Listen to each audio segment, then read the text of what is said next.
Bem, pessoal, vamos dar continuidade agora à nossa aula, né? Nós falamos anteriormente aqui. Foi isso mesmo. Então, estamos aqui na nossa equação de Lamour, certo? Então, estamos falando aqui justamente sobre quais estruturas, a importância de entendermos por que a razão giromagnética ela é medida em megahertz por segundo. Até comentei com vocês que é a velocidade com que ele vai precessionar. E nós vamos entender por que é tão importante entender isso, porque é tão importante entender que a unidade de megahertz ela vai influenciar não só a máquina, o barulho do equipamento, a emissão do pulso de radiofrequência, mas também a influência das ondas de rádio que estão aqui ao nosso redor, atingindo o nosso magneto, né? Nós já vimos isso, falamos aqui sobre a diferença, sobre a unidade de Tesla, quem foi Tesla, e vamos começar aqui hoje, assuntos interessantes, que são nossos campos gradientes. Beleza, deixa eu sair daqui um pouquinho. Vou dizer logo que eu gostei pra caramba de gravar aqui, cara. É bem mais prático do que gravar lá no meu quarto, no escritório lá quente, fechado, aqui na sala é bem mais interessante. Mas olha só, vamos dar uma olhada aqui, ó, os campos gradientes. Se estamos falando de gradientes, estamos falando justamente de movimentação do campo magnético dentro do magneto. Vamos entender agora por que isso é tão importante e o que diferencia isso na ressonância magnética. Então, olha só, a informação obtida pela equação de Lamour mostra que para a realização de imagens por ressonância de diferentes regiões do corpo é preciso fazer variar o campo magnético numa certa direção, provocando assim diferentes frequências de precessão dos prótons de hidrogênio ao longo desse campo magnético.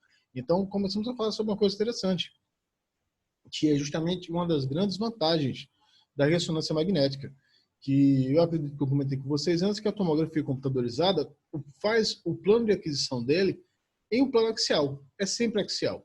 Ou seja, ele vai sempre cortar nesse sentido. Lembrando a vocês que o plano axial é aquele que vai dividir a pessoa em uma porção superior e uma porção inferior. Então, qual é a ideia disso tudo? Quando se trabalhar com a tomografia computadorizada, o plano de aquisição sempre será esse. É muito parecido com um pão de caixa. Ele tem aquele pãozinho de caixa assim, ele é fatiado nesse sentido. É muito semelhante a isso. O paciente está lá deitado na mesa e os cortes, as imagens, serão sempre no plano axial. Isso em tomografia computadorizada. Eu sei que alguns vão comentar que já viram imagens, acho que eu até já falei isso antes, já viram imagens, mas em sagital, coronal e oblíquo, mas só que o que acontece? Em tomografia, aqueles dados ali da imagem que você viu, a imagem que você viu coronal e axial, que é uma reconstrução feita pós o exame, é o que as pessoas chamam de pós-processamento. Porque o que acontece? Em tomo, você vai pegar aquele volume de dados, aquela quantidade de informação, por exemplo, se é um crânio, você fez inúmeras fatias, 300, 400 fatias de 1, 2 milímetros, pegando aqui o crânio, você tem informação suficiente, dados suficientes, para pegar esse volume e reconstruir, coronal ou sagital. Mas aquilo ali não é uma aquisição direta. Aquilo ali é uma reconstrução. É feita num equipamento chamado workstation, ou estação de trabalho, onde o técnico vai reconstruir, ou fazer 3D, fazer MIP, fazer uma subtração de área, e fazer aquelas reconstruções em vários planos. Ressonância não. A ressonância magnética, ela já vai ter a aquisição. Ela vai fazer a aquisição direta nos planos escolhidos pelo operador, que vai depender do tipo de exame, do tipo de patologia e da adaptação que você vai ter que fazer ao posicionamento do paciente. Uma coisa interessante a se observar disso é que é o seguinte: para que eu consiga esses planos, eu modifique os planos de aquisição, eu vou precisar fazer com que o campo gravitacional, o meu B0, ele varie dentro do magneto. É através dessas variações que eu vou gerar outros planos de sequência e outros planos de ponderação.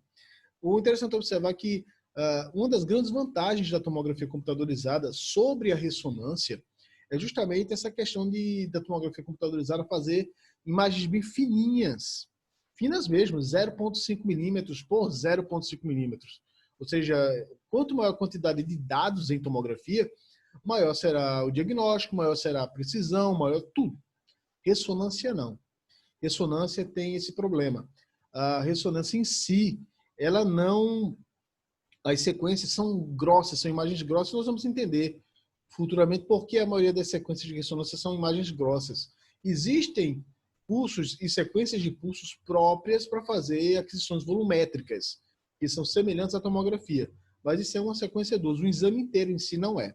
Isso faz com que a tomografia seja superior com relação à ressonância em alguns tipos de exame. Por exemplo, angiotomografia, uma angiotoma é um estudo de vascularização de artérias de veias. E o angiotomo, ele é muito superior à angiorressonância, não tem escapatória, não tem como negar isso. É questão de particularidade de cada tipo de exame, né? Então, o que acontece? Olha, meus campos gradientes são justamente a forma como é disparado, como é que o meu pulso lá do campo magnético, como ele está alinhado dentro do gantry, certo? Eu vou, para poder fazer em outros planos, eu vou ter que fazer uma variação desses meus planos. Então, olha só, os campos magnéticos, que variam gradativamente de intensidade em uma certa direção, são denominados campos gradientes. Blá, tá aqui, já escrito, já falamos sobre isso. No sistema de ressonância magnética, os campos gradientes ocupam 3 eixos físicos. Os eixos físicos que todo mundo já conhece. Isso aí vocês aprenderam em técnica radiográfica. Então, os planos físicos que os campos ocupam é o plano X, o plano Y e o plano Z. Respectivamente, meu plano horizontal, meu plano vertical e meu longitudinal.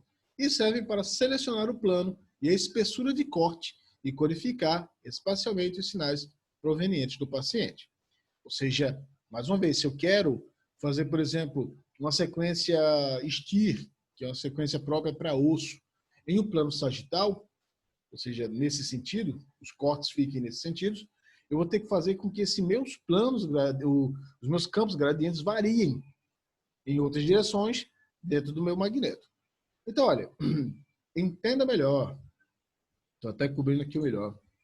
Existem 3 tipos de planos de corte a serem definidos no momento de definição da sequência que será adotada. Eu tenho os planos que todo mundo já conhece, o plano axial, o plano sagital e o plano coronal. Cada um desses cortes está ligado a um gradiente localizado no magneto e possibilitará um tipo de imagem na sequência de pulsos, e os gradientes correspondentes seguintes são. Ou seja, vamos lá, entender as coisas primeiro. Como comentei antes, a ressonância magnética tem essa grande vantagem de fazer as sequências planificadas. Eu posso fazer uma sequência sagital, posso fazer uma sequência coronal, posso fazer uma sequência axial. Há um detalhe interessante, existe uma 4ª sequência, que é a oblíqua. Vamos falar aqui há pouco sobre ela, que é também importante, mas é uma sequência. Eu tenho 4 planos para trabalhar as imagens. Diferente da tomografia, eu vou poder fazer isso, e para que eu consiga realizar essas sequências, eu vou ter que alternar o meu campo gradiente.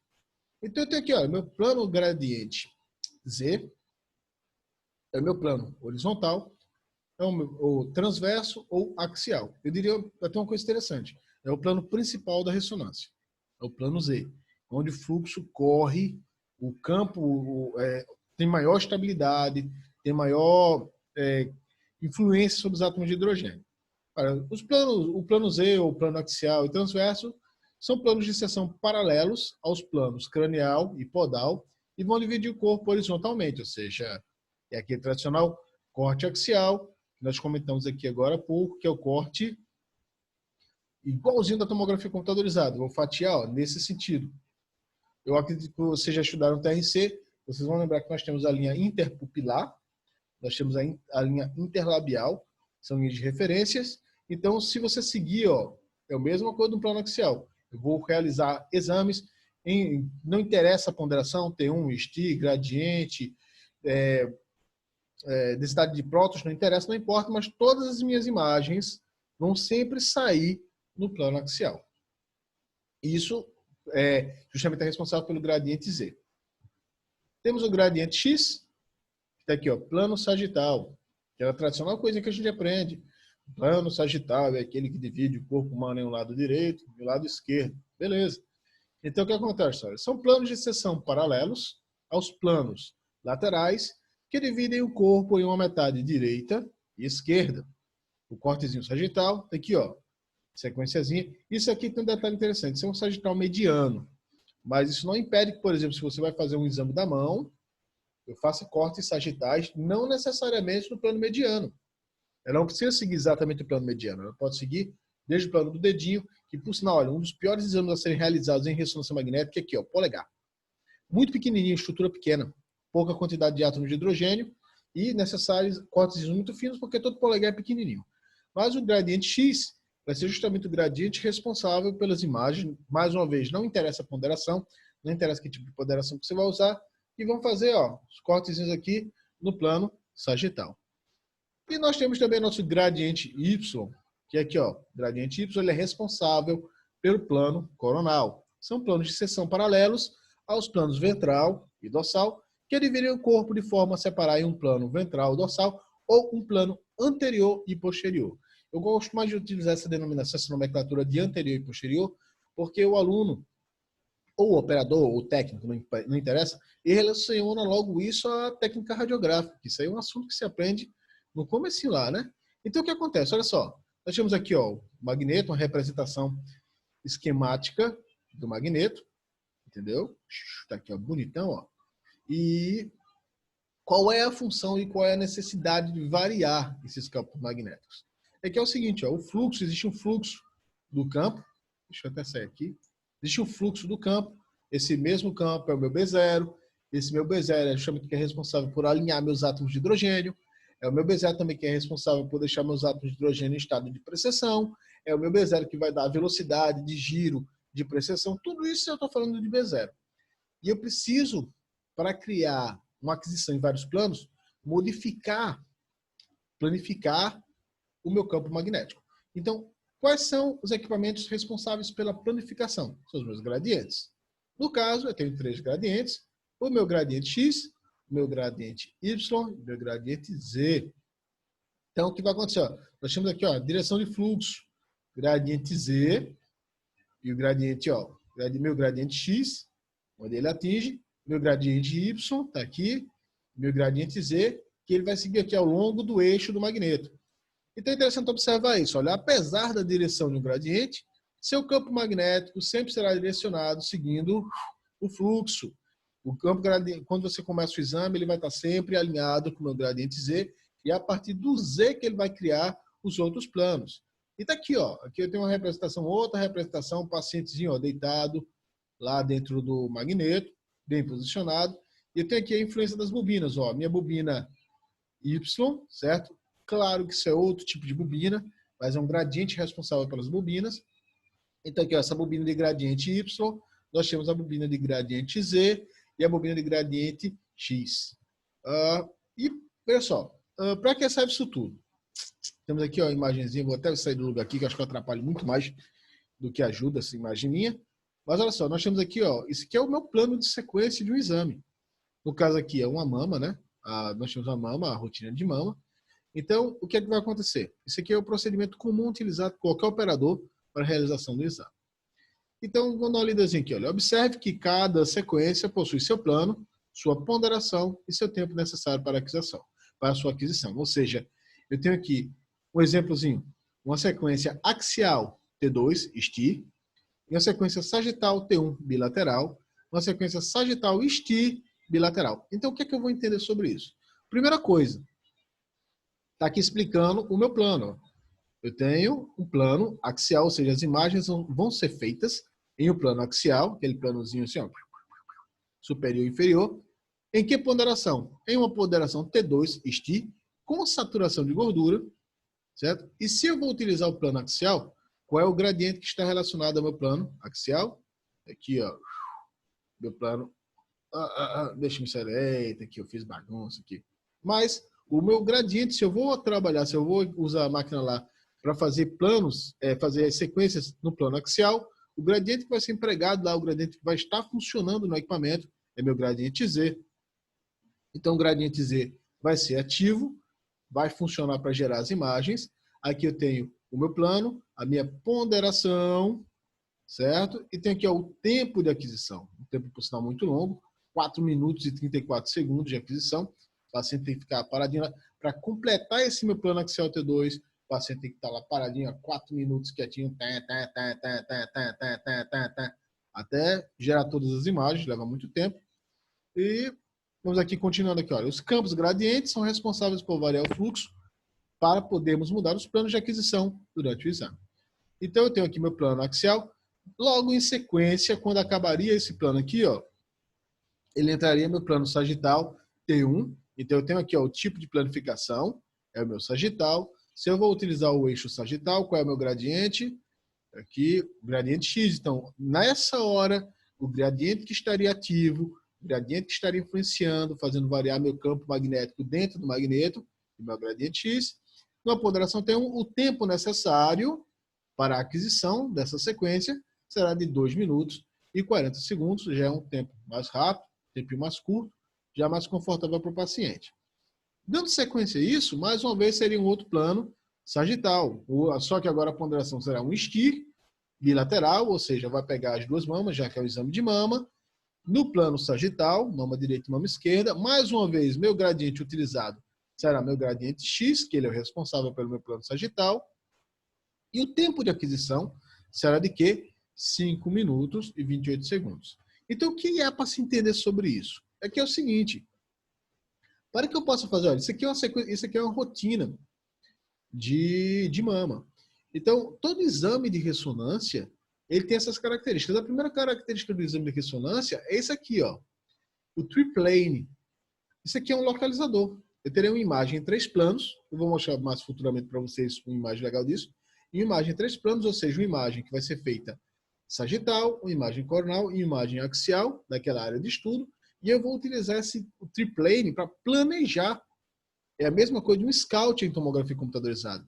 É a mesma coisa do escanograma na tomografia computadorizada. Eu vou utilizar o triplane, o localize, para me localizar na estrutura a ser estudada. Mais uma vez vem aquela velha coisa que eu vou comentar, que eu vou encher o saco de vocês até o final do curso, que é o conhecimento de anatomia. Quem quer trabalhar com ressonância, quem quer trabalhar com tomografia, tem que ter um conhecimento apurado de anatomia, bem apurado, que não vai ter médico lá do seu ladinho, não vai ter amiguinho lá, olha, gatinho, é aqui não, cara. Tu te vira, tu tá sozinho lá, os exames vão chegando, é tudo exame demorado, e tu tem que saber lá a anatomia. Claro, o livrinho de bolso ajuda, mas eu acho que o livrinho de bolso ali não ajuda, velho. Porque o livrinho de bolso ajuda para raio-x, e ali tem muito osso. Ressonância não é só osso. Na verdade, a ressonância mal estuda osso. É mais estrutura de parênquima mole. Então, bem, tudo bem. Eu tenho aqui meu localizador. Esse meu localizador ele é justamente que vai mostrar a imagem grossa, certo? A imagem sem detalhe. Que eu me localizar a calibração do equipamento. A calibração é inerente à máquina. Ela precisa calibrar, ou seja, ela vai jogar uns pulsos de radiofrequência lá na área de estudo para alinhar, deixar os átomos precessionando, para ficar mais fácil a aquisição. E aí eu começo o procedimento. O protocolo básico de uma mama seria um axial T2, um sagital T1, um sagital STI, um sagital em difusão, um sagital T2 STI de silicone, um para cada mama. Provavelmente aqui houve uma repetição, houve um erro. Então o paciente mexeu, alguma coisa aconteceu e o operador repetiu. Um estudo dinâmico com contraste, um vibrant pós-contraste. Então, para que eu consiga essas mudanças de imagem, mude para fazer uma aquisição axial, mude para um sagital, mude para um... não interessa, ou até oblíqua, que não está tocando aí na questão oblíqua, eu preciso variar meu campo magnético através dos gradientes. É só isso. É só entender que quem é responsável por essa mudança dos campos magnéticos é o gradiente, e eu preciso, temos 3 gradientes, X, Y, Z, e eu preciso que esses gradientes mudem para poder planificar de forma correta as minhas sequências que são utilizadas no exame, neste caso, o exame de mama. Vendo aqui é o vibrant, pós-contraste. Então, um detalhe interessante, ó. Você observar aqui, tem uma outra coisa legal também aqui, é o tempo aqui, ó, estimado, de 12 minutos e 59, praticamente 13 minutos. Mas eu não vou mentir para vocês, geralmente esse tempo aumenta, é muito maior, deve durar uns 15 a 20 minutos, porque a máquina tem um processo ainda de sintonia dos átomos de hidrogênio entre essas sequências, tem os processos de sintonia, ele vai sintonizar cada átomo. Como comentei, lembra muito o processo de rádio, sintonia, megahertz. Lembra tudo, afinal estamos trabalhando com radiofrequência e as rádios que nós ouvimos nos nossos radinhos trabalham com pulsos de radiofrequência. Então, é isso que eu queria que vocês entendessem com relação ao gradiente. Não é difícil. É só entender que, ao contrário da tomografia, nós fazemos a aquisição em vários planos Para que eu consiga esses vários planos, que no caso são 4 planos, sagital, axial, oblíquo, também que está, e o coronal. O oblíquo é importante. O oblíquo ele é conseguindo, fazendo, ele é formado na imagem combinando dois gradientes, ou XY ou YZ. Eu vou combinar esses gradientes, então eu vou conseguir um plano oblíquo. E para conseguir justamente essas imagens em outros planos, eu vou fazer variar meu campo magnético, vou variar meu campo lá, o meu B0, para poder planificar as imagens, beleza? Não é difícil, espero que tenha sido tranquilo para vocês entenderem. Mais uma vez, aquela velha coisa, estou à disposição para tirar as dúvidas de vocês. Procurem com o pessoal do meu WhatsApp que eu vou responder para vocês, tá certo? Obrigado a todos, até depois.